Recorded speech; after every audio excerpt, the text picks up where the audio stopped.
Hiramin natin yung video ni Sadaw. Hindi ko makita yung full video nito eh. Ano, nakatambay sila. Yun! Siya. Una niya kaagad ginawa, na-realize niya yung tumatawag, humiwalay siya eh. Hello. Ba't hindi ka, Ba't nakatakot? hindi ka nagre-reply sa mga ano ko, sa mga message ko? Hindi kasi, naantok na ako eh. Nakahiga na ako eh. Nakiga ka na? Yang aga pa, anong oras pa lang ah? Eh, Di ba sabi ko sa'yo, maaga ako matutulog kasi naglinis ako ng bahay. eh, Napagod ako. saan ka naman napagod? Naglinis ka ng bahay, napagod? Oo. Nakapagod na bang maglinis ng bahay ngayon? Tsaka, may sasabihin nga sana ako sa'yo. Kaso hindi ka naman nagre-reply sa mga message ko. Busy ka ba? Ano ba yun? Naantok na ako. Inaantok ka? Eh parang, Gusto ko lang matulog. sigurado ka? Matulog sa embotino ng iba. Sa ulo ka rin ah. Bakit? Hindi mo ako nare-reply Ano sa... saan ba? Ano para saan? Hindi ka nagre-reply sa mga message ko. Hindi kasi, di ba sinabi na kita na matutulog na ako? Sigurado ka matutulog ka? Ang aga pa nga. Ang aga pa, ba't parang... Parang hindi niya na-realize yung ingay nung paligid, same lang. Naglinis ka ni, napagod. Naglinis nga ni. Nakahiga na nga ako eh, naantok na ako kanina pa. Kanina ka pa inaantok. Oo. Hindi ka naman busy. Hindi na nga. Matutulog na nga, magiging busy pa. Eh, kasi hindi ka nagre-reply. Hindi ka man lang nag-good night sa akin. Matutulog ka na pala. Ay, nakalimutan ko kasi. Hindi mo ba alam? Kasi napagod, hindi ko na naisip magpaalam. Hindi mo alam. Alam naman na Alam mo, matutulog na ako. pinagloloko mo ako eh. Hindi yan dito pinagdulong ako. Andi dito ako sa likod mo. Ah! Pinuntahan kita dito. Ito, nakikita kita. Saan? Ano, pinagloloko mo pa rin ako? Ano sinasabi mo matutulog ka na? Gago. Uli. Nakawa pa oh. Grabe no. Ano? Ba't nandiyan yung ex mo? Kilig factor pa eh no.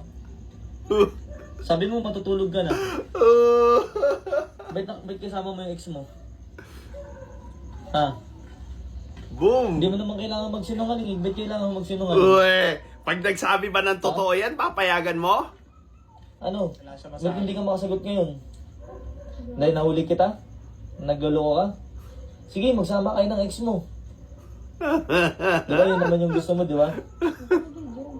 Hindi, binibidyo ako kasi para may ebidensya ako sa'yo na ginagago mo ako. Sige na, kaya naman yung gusto mo eh. Now, I'm trying to observe yung mga words and actions ni ate. Now, as a life coach, yung sinabi niyang inaantok siya, yes, that's an excuse. Yung sinabi niyang matutulog siya, yes, those are an excuse to actually do other things. Well, let's give the benefit of the doubt na kung sinabi nga nung lalaki na magsabi ka lang, di ba? One of the reasons why hirap magsabi ng totoo ng isang tao, babae o lalaki man yan, is because of what they have experienced nung mga unang panahon pa. Na kung saan nagsasabi sila ng totoo at napapagalitan yung katotohanan. So what do they do usually? They try to adapt to it. Hahanapin nila yung mga bagay na gusto lang marinig ng mga taong sinasabihan nila ng kasinungalingan para at least less confrontation and less argument. And nung nahuli nga siya, hindi siya makapagsalita. No, hindi niya, halatang hindi niya pa dinig deeper kung ano yung actions na pinapasok niya. And most likely, hindi niya rin alam kung bakit siya nakakaramdam ng ganong klaseng pakiramdam para gawin yung pag-cheat na yun. And usually, it's because we try to repress it. Yung totoong reason behind those actions, tinatry nating ilibing. Kasi nga, ayaw nating intindihin eh. Ayaw nating i-acknowledge that we have those kinds of thoughts. Diba? Yung shadow kasi is usually what we do not like about ourselves and try to bury it, but instead of dying, it just comes back stronger. Now, pag may nangyari bang ganito klaseng infidelity, it's over, no. No. We can always try to repair the relationship by understanding what happened. 'Di ba?